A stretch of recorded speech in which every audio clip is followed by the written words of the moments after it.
Way. Hey, Lynn, mute out your line until you've got to talk. And there we go. Thank you. I got Lynn helping me to guide through because I'm using a new format for this webinar.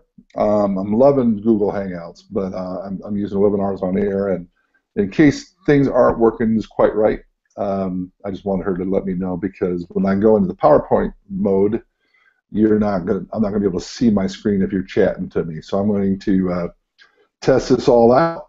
But I'm thrilled you're here, and I'm going to get started right away on the PowerPoint. And what we're going to do is we're going to take questions after my presentation training for you. But I just want you to know my goal with this thing is truly to give you some really solid content to help you in whatever your network marketing business is. You'll hear more about my bio here in a minute, but as far as why in the world I'm somebody you should be listening to, but this really is something that I know will be a huge help, a massive help to people that are doing network marketing because there's a lot of misinformation out there. And I'm going to be really blunt and really honest, but I'm going to keep this within 45 minutes because your time is precious and so is mine. And I'm going to be doing other trainings like this fairly consistently. In fact, I'll be repeating this training again. If you know anybody after you listen to this that want to get on and benefit from it, I'd like them to be having gone through this training before they get on some of the other trainings that I do. So having said that, I want to welcome Jeannie and Jordan, and Lynn, and Pamela and Paul, the different ones that are on the call on the webinar right now, and we're glad that you made it here. We had a lot of people that had registered or aren't quite on yet, but we'll get the recording to them when we are done. So I am going to need your feedback right now, Lynn, as I go into this mode of doing screen share. And I am going to do desktop. And now I'm going to move into this point. You tell me if it's looking good now. How's it look? Looks good. I can see it nice and clear. Leadership tips and network marketing. Okay, good. All right, everybody. So welcome to this first webinar in this series focused on recruiting for network marketing. Now, I understand not everybody that's going to be watching this webinar is in network marketing. We have some insurance agents and we have real estate agents that are going to be watching this as well. And I think you understand that many of these points will apply to what you're talking about as well. But the vast majority of my audience are network marketers that are that really want to understand how this all works. And I'm going to try to be as truthful as possible in this process because there's a lot of misgivings of thinking that there's some secret sauce, some hidden things that they don't really tell the public, you know, the secrets that your upline is not telling you and all that kind of stuff. Well, I'm going to debunk all that, and I'm just going to be really honest with you as far as what it takes to really prosper in this whole aspect of the recruiting phase of network marketing. So today we are going to cover introductory topics. Like, why is this titled Leadership Tips when the topic is recruiting? And what recruiting is not, tips in making a connection, and we're also going to do a question and answer period at the end. So if you do have some questions for me, I did enable the chat area on the right so that you can ask your questions. And when I am done with this presentation, I will take a look at those questions and we will answer as many as we possibly can in our limited time. So without further ado, let's move forward with this thing. I did get a, just as I said that, I had a text of some people that are coming on right now. So I'm going to delay just a little bit while they get on there. But telling you about myself, I'm a pastor in the Midwest. I'm a husband and a father of three. I got a daughter who lives in Texas. I got a son who's married in Iowa City, and my youngest son is leaving for college. He's going to play, he's got a full ride scholarship to the University of Northern Iowa. Playing football, and he can beat me up. So I'm really proud of all three of my kids. Now, I wasn't always a leader, and the reason why I'm so given to doing trainings like this is because I benefited from mentorship. I benefited from somebody helping me.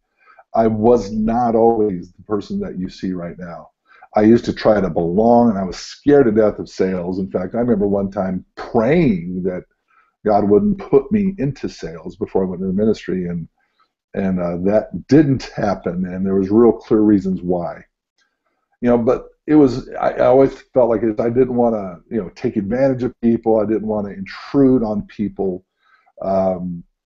But that's not what sales is. I think a lot of us have a misrepresentation of what sales is, and we have a misrepresentation of what network marketing is. I used to hate network marketing. Literally, I set up policies in my church discouraging people from doing network marketing because I believed at the time that they were taking advantage of people, that they were turning friends into prospects and doing a lot of things that I thought were unethical. And they were, some people were, but that wasn't network marketing's fault. That was their own ethical framework that was at fault. And what really helped me get a different perspective on that is I found a mentor who taught me a great deal about ethical leadership, servant-driven leadership, and really how network marketing works. Now, I still struggle in thinking there must be some secret sauce to this because I see these people that are really making a ton of money and there's a bunch of people that aren't. But through consistency and experience, I discovered that the secret sauce truly was my view of myself. And I mean that is I know all the top leaders. I know the guys that are in the top 2%. And I'm in the top 5%. And so I know all the insider stuff. Who's been given a leg or who got paid to move to a different company and all that stuff. And some of that does happen, not nearly as much as you think. But some companies do that kind of stuff.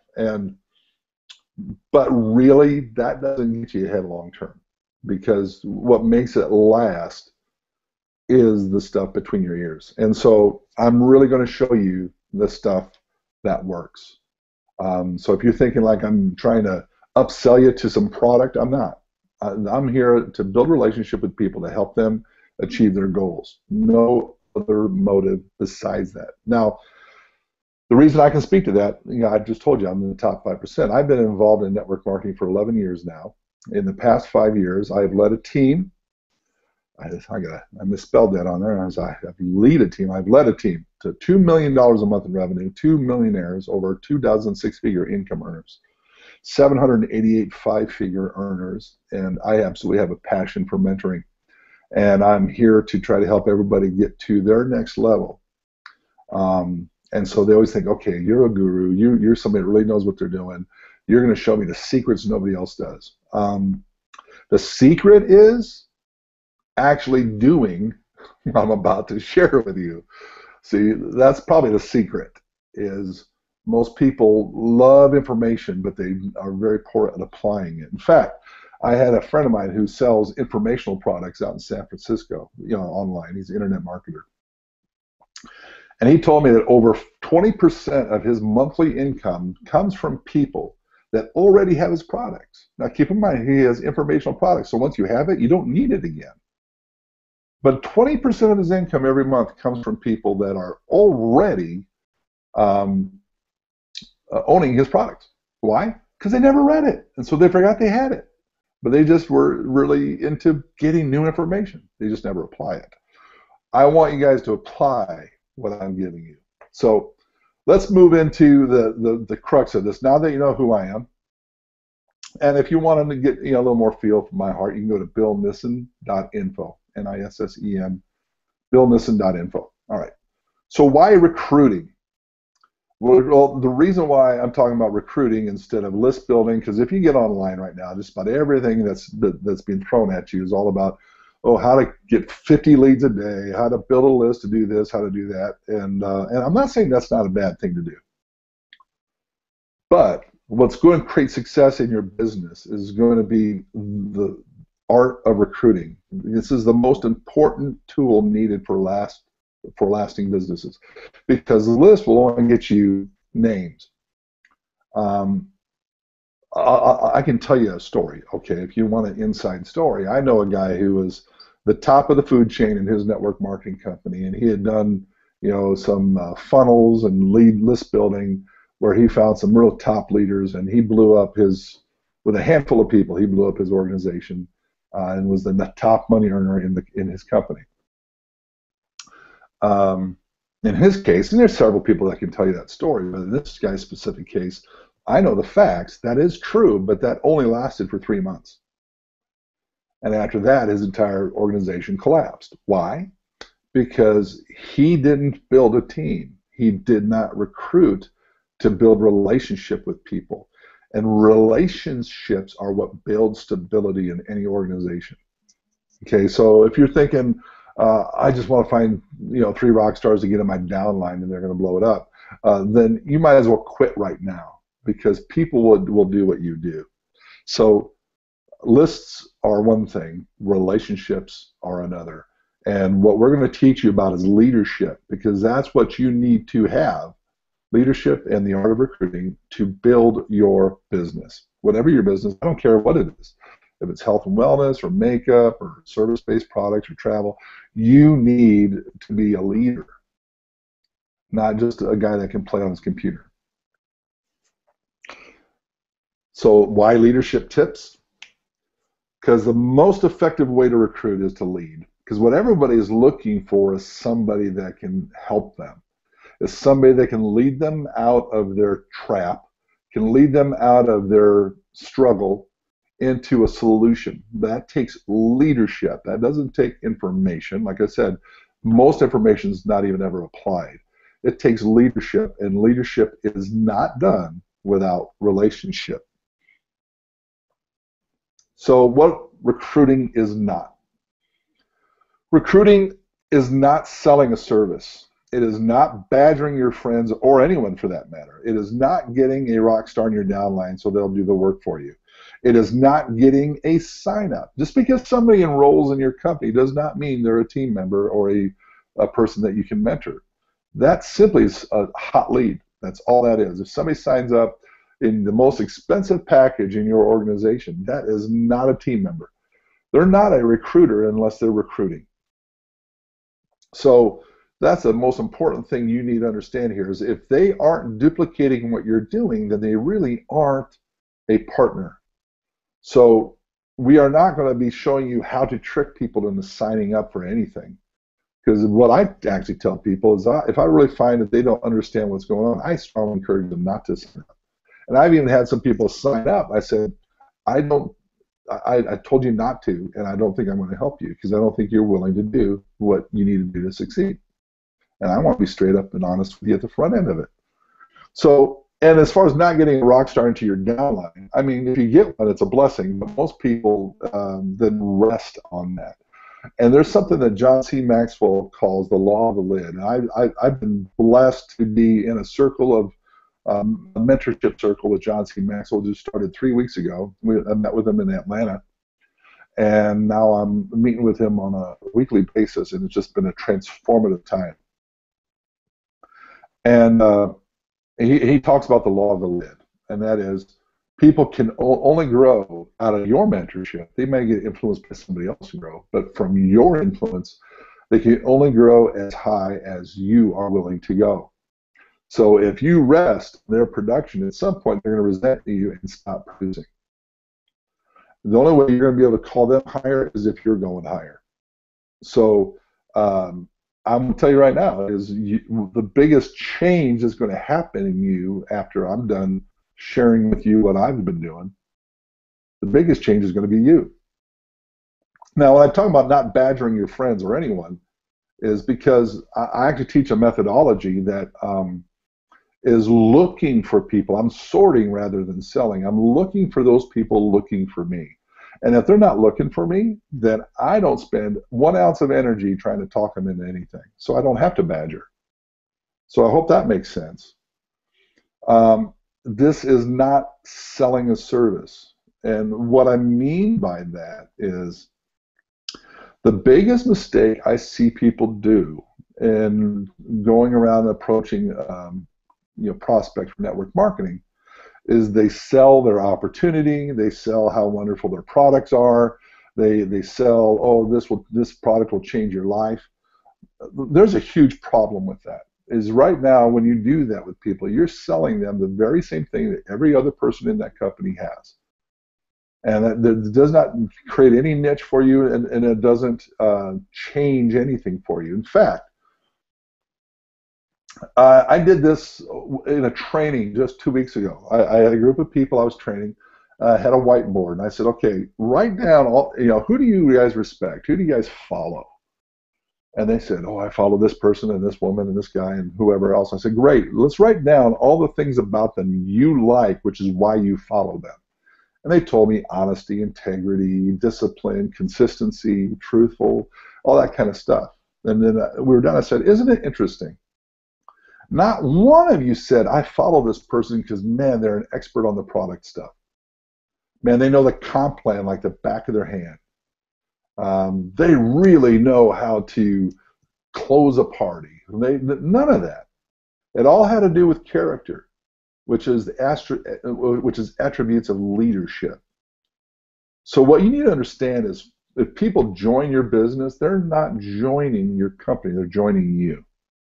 For some reason, they either want to support you, and if that's true, it won't last very long, or they feel like you can take them somewhere. Now, the biggest question a lot of you have in your head right now is, I don't know if I can take them somewhere. Well, that's where I can help. Okay, that's the piece that you need to bring along in this point. Now, okay, like I said, I didn't want to belabor this webinar, so let's move on. Recruiting is about duplicating yourself, all right? This is all about duplicating yourself. That's what leadership is all about. So here's the first question for you. And that's one of the reasons why I love network marketing. I told you I'm a pastor. It's because I see it purely out of Luke chapter 10 and 2 Timothy 2:2. And I can go about that in a later training. But it is truly duplicating yourself. Now, the problem is, would you want to duplicate you? If you are okay duplicating yourself, do you know what you're duplicating? You are the product. You are the one who will rescue you. This was one of the quotes that John C. Maxwell told me last week I loved. If you won't pay the price to rescue yourself, there isn't a price someone else could pay to rescue you. If you're looking for somebody to give you a handout, give you a leg, give you something in order to get to your next level, then they're not really helping you. Because what's truly going to change your future is by changing you. And I know that sounds trite, but it's absolutely, I can tell you by experience, you're going to value much more what you have if you build it. And you're going to take better care of it if you build it. So you want to duplicate you. Now, the beautiful thing about network marketing, at least in my company, is if I duplicate myself 3 times, then I'm a rich man. It doesn't take much. You duplicate yourself 3 times, you don't have to worry about money anymore. Now, to duplicate yourself is not an easy task. But the good news is, I only have to do it 3 times to change my destiny. I can even just change it 2 times, and I'll still do pretty good. Okay, so again, we'll go further in that in future trainings, but this is an introductory level thing. Now, here's the truth I want you guys to grab.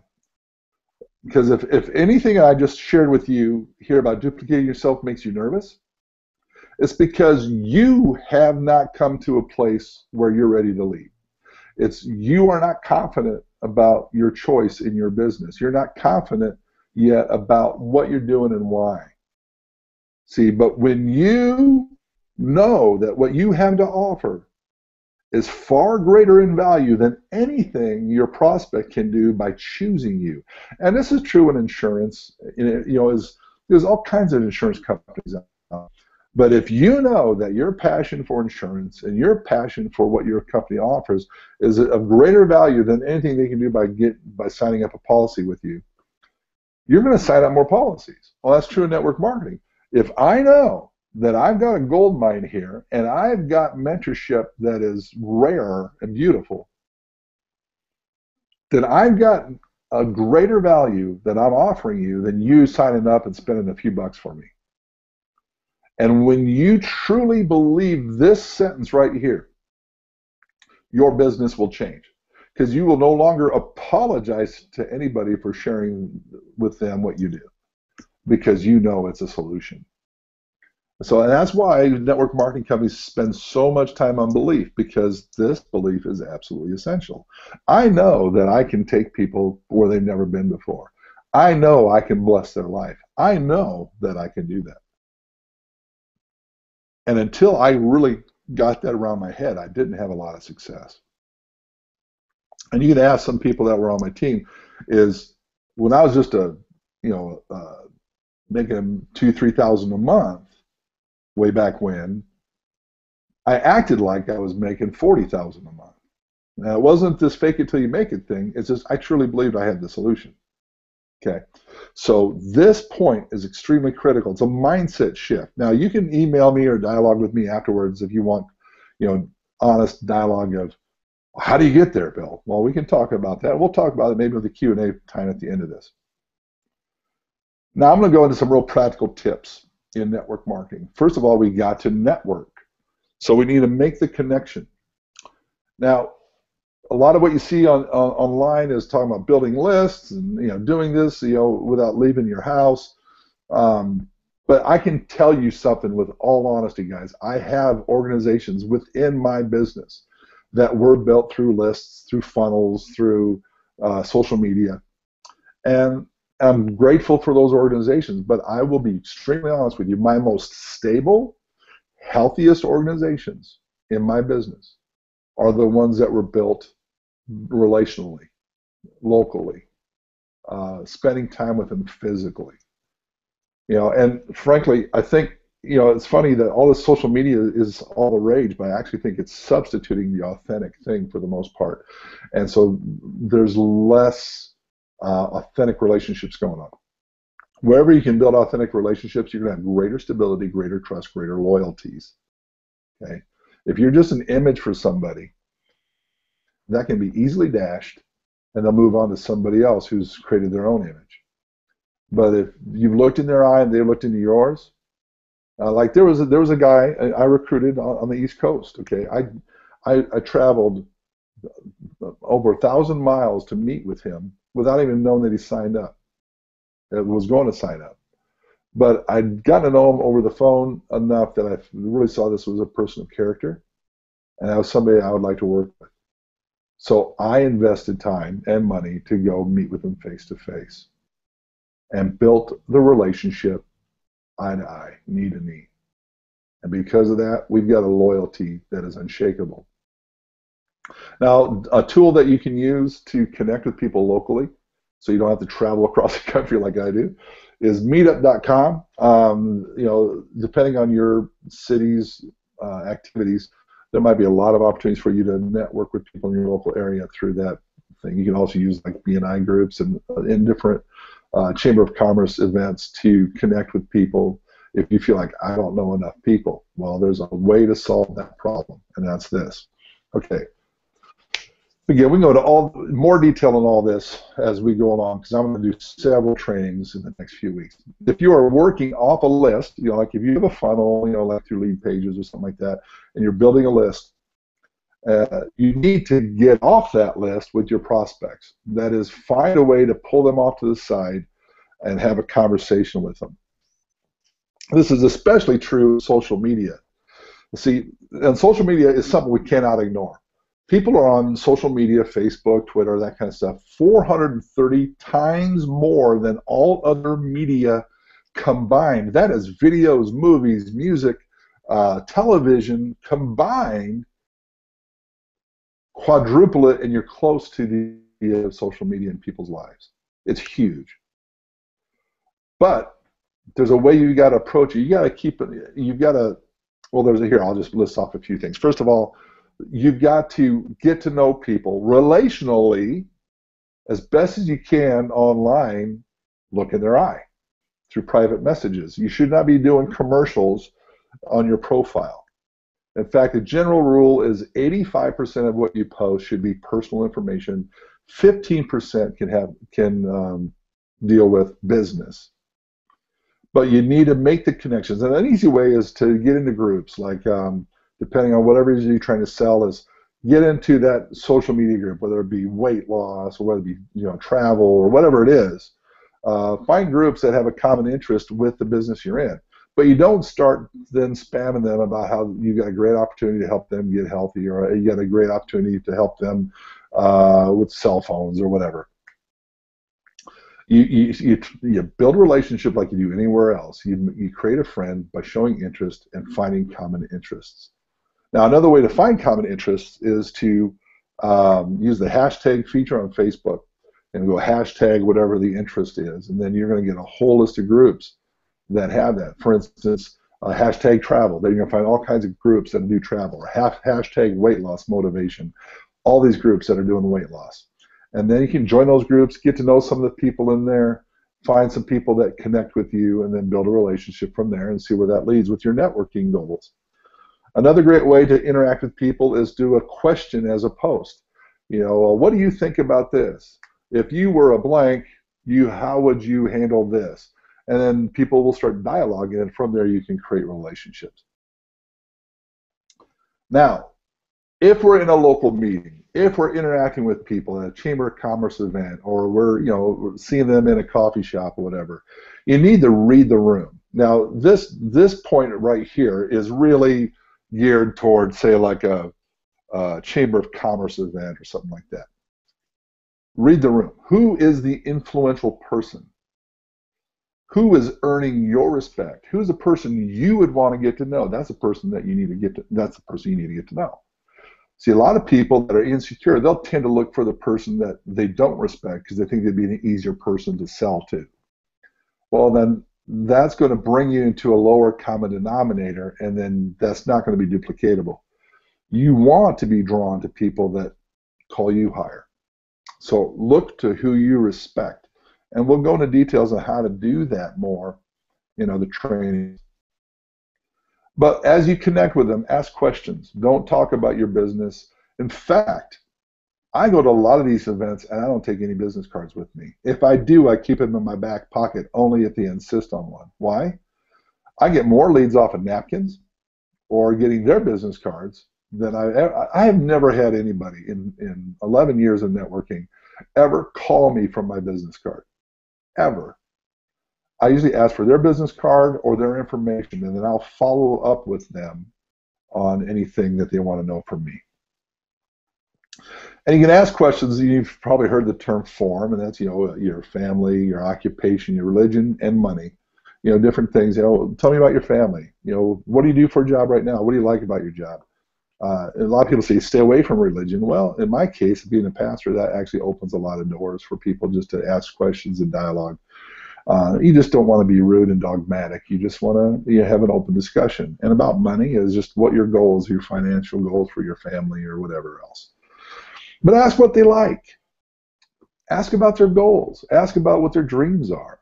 I was in a coffee shop with a guy, and we were joking about the fact that I was in a coffee shop and I don't like coffee. And so then I just said, so what do you do? He said, well, I work at this company. I said, oh, you like it? He goes, well, it's a job. And I said, he goes, what do you do? And I told him what I did, and he didn't really bite. So I went back to him and I said, because we're still in line waiting for our coffee, I said, well, you said that your job was okay. Well, what do you love to do? If you had the time to do it, what would you do? He goes, oh, I'd be drilling wells in Haiti, on the mission field, all the time. I love it. I do that every summer for 2 weeks. I went, that's awesome. Now, and we continued dialogue about that, and I got a clear picture of what he loved. I said, well, let me ask you a question. If you were able to do that full time, be freed up to do that full time, would you want that to be a reality? And he goes, well, yeah, I would. Are you telling me what you're doing would help me do that? I said, no, I'm not. It did it for me. I don't know if it'll do it for you. We'd have to ask some questions to figure out if that would happen. And I'll cover some of that here in a little bit. Now, another tool here is creating a response. Is you inquire about them, they'll inquire about you. And I just talked about that with the dialogue I just shared with this guy. Is I said, so what do you do? What do you love?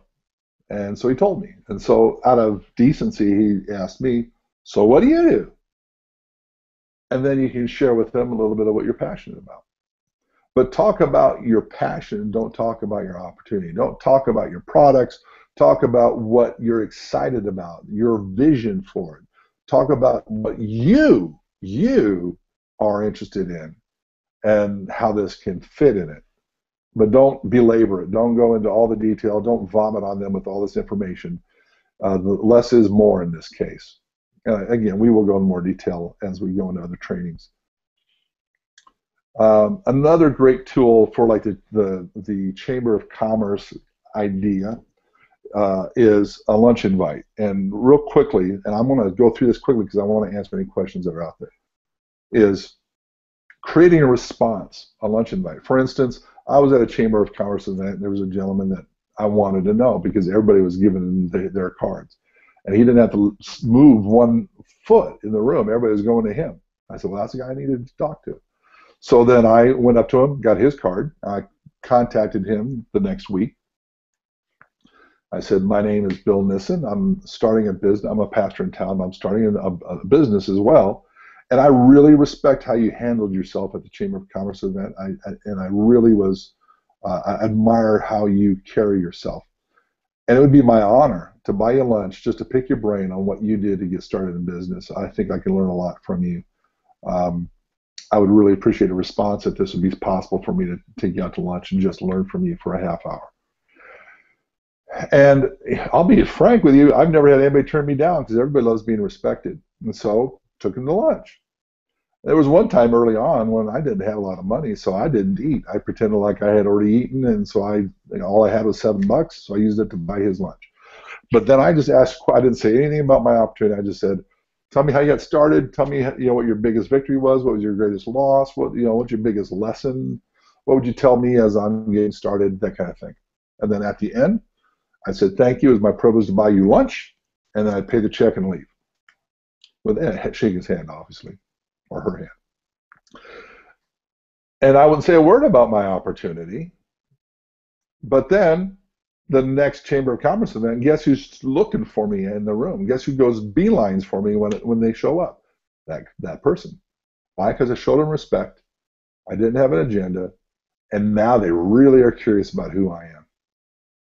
And now you got an open door to share what you're passionate about. Now, another thing, I'm really this is more of a table of contents webinar because I'll go into greater detail on all these things. But the key strategy, once you get their attention, the first thing you need to do is turn the tables.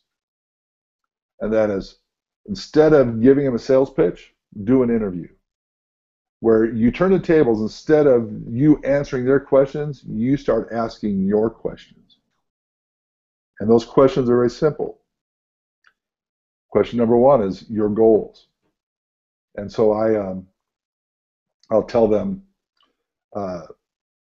okay, your goals can't be money. If you were freed up, you didn't have to worry about money, what would you love to do? Find out what their goals are. I want to coach my kids more. I want to do this more, whatever else. And it can't be money. It's got to be something noble that's passionate. It has to do with why they exist. Then the second question is time. And this is how I ask it. I go, okay, my second question is really important. You are convinced. Let's pretend you're convinced that what I'm about to share with you is going to work for you. You own it. And I didn't talk you into it. I didn't convince you. You're convinced. How much time would you give it on a weekly basis in order to make it work? So that's my second question. And I'm looking for 5 to 7 hours. Question 3. Again, you're convinced this is going to work. I didn't convince you. You're convinced. How much money would you put into it to get started? Because it takes money to make money. And but if you notice, I've turned the tables. They're now being interviewed by me on whether or not I'm going to work with them. And we'll go into greater detail on how that works. But that is a really key point for you to position yourself as somebody they need instead of them being somebody you need. You don't need them, they need you. So in future topics, we'll go into greater detail on what I just shared. Also, we'll expand on those recruiting tips and other recruiting tips. Overcome objections, graciously putting a demand on them, calls to action that are effective, best business practices, scarcity, making yourself the best product you can be. And if you want to connect with me, you can connect with me at those links there. So this is the theme I'm going to bring to you, because even if you're working with lists, it comes down to relationships. So I'm going to pull back here and get off the screen share and look at any questions that have come up. Anybody have any questions? Lynn, do you have anything you want to share from what I just brought up? No, Bill, all of that was really good points, I thought, especially about the relationships part. Okay. Well, we've got 10 minutes, well, 9 minutes left, because I promised it to be a 45-minute webinar. Is there anybody that wants to expand, on any of the points that I brought up? I want to hone in on what is not clear for you, because I know I went through some of that very quickly, but I wanted to give you a really good taste of some of the things. And this stuff works, guys. When I talk about Luke 10, I'm talking about, that's where Jesus said to go 2 by 2 into a village, look for the man of peace. And who's a man of peace? Simply somebody who is interested in what you're talking about. If they're not making eye contact with you and they're not interested in what you're talking about, that's what I mean by reading a room. I'll touch on that for a minute. There was a time I was in a room with some art directors, because I had a presentation for them at an ad agency, because I was doing art directing at the time. And I could have just done my presentation and shared it with them, but everybody's body language, if you're watching the screen right now, was this. They were like, "It's good to meet you, Bill. Let's see what you have to show us." And their body language was, "We're just waiting. We're just being polite to get you out of the room." And I could have done my presentation. They would have said it was very nice, and I would have never heard from them again. But I could read their body language, and that's a skill set. That's called social EQ, emotional quotient. And I will do trainings on that down the road as well, as far as what to look for to help read the room. Because some people are not good at it at all. And there's some people that just can't. They're just not socially aware when people are disinterested, and they. I got a dear friend of mine, he'll just tell the same story for an hour unless you just stop and say, "Stop talking," because they don't read your body language. Like, I'm about ready to walk away for 15 minutes, that kind of stuff. And so I was in this room, and they're all giving me this body language, looking around, anything except for being, focused on me. I said, "Let me ask you a question. If you already have an answer for what your guys are looking to do for this season, I don't need to share this with you. It's really okay. If you already got something you're already set on doing, I'm really passionate about what I'm about to show you, and I think this really is something that if you have an open mind, you would like. But I'm picking up right now that you might already have something you've planned on, and you're just being nice right now." I call that talking about the elephant in the room. And it's funny how everybody's posture changed. They were like this. As soon as I kind of confronted it, in a very nice way, I wasn't rude, they kind of went, oh, no. We do want to hear what you have to say. And then all of a sudden I had their attention. When I left the room, I had the sale. And I got them all on consensus in it, and they loved it. And I was able to disrupt their ambivalence by just addressing the issue. That's never a problem, frankly. And there's some times, I suppose, that people could be offended by that because you called them on it. Okay, Howard, yes, this is being recorded. I will send you a copy of this. So we will go more into social EQ on this as well. But turning the tables is a key principle that I rarely see people do. I see people, because I see it in coffee shops all the time, I see people that are talking to somebody, and you can see the posture. The person across the table has got their hands folded in their lap, and there's no emotion on their face, and they're just listening. And the other person's all animated and talking about how wonderful everything is, but the person that's listening to it is like this. And I just want to go up to them and say, address that. They're enduring you. right now, and you're selling them something. I'll go back to the guy in the coffee shop because we got just a handful of minutes left now.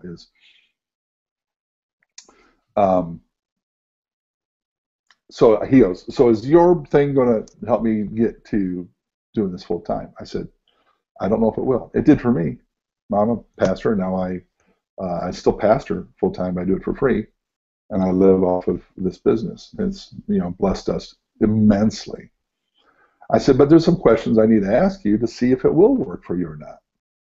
And so then we went and got our coffee, and I got my hot chocolate, and then I went and sat down in my booth. And I said, if you want to find out what those questions are, meet me at my booth. I made him follow me. And we'll talk about that art in another training as well. He got to my table. He goes, okay, you got me curious. So what's this all about? I said, well, before I tell you, keep in mind, I haven't told him anything about what I do. All right? This isn't for customers. This is for recruiting promoters, okay, or distributors. So he comes to the table. I said, all right, we already know your goal. You want to be a full-time missionary, and I think that's awesome. How much money would you need to see that be a possibility? And we can figure it out about $5,000. I said, okay, that won't take, if you work hard, this won't take long. But the key ingredients are the next two questions, and I talk about time. If you were convinced it was going to work, how much time would you give this on a weekly basis? He gave me a great answer on that. Okay, you're convinced this will work. How much money would you put into this on the front end? And he goes, well, how much will it take? I said, that's irrelevant. I just want to know your heart. How much would you be willing to put into it to get started? He goes, well, if I knew it was going to work, I'd put a couple thousand into it. It's about all I got in my savings. I said, well, you don't have to do that, but it lets me know you're serious. Okay, you answered all three questions very well. I can help you. And I just sat there. I can help you. Do you want my help? And that's the thing about following, is I didn't try to convince him at that point. I said, do you want my help? I know I can help him. And if you don't, we'll talk about that as well. We'll talk about why you don't and what we need to do. So the key thing for you to be an effective recruiter is to know that you can help them. And that doesn't mean you've got to get the results for them, because it's still up to them producing. But you've done it. And you're learning from somebody who's done it, so you know it can happen. You just need to stay true to the principles. And leadership is a series of principles. It's not a skill set.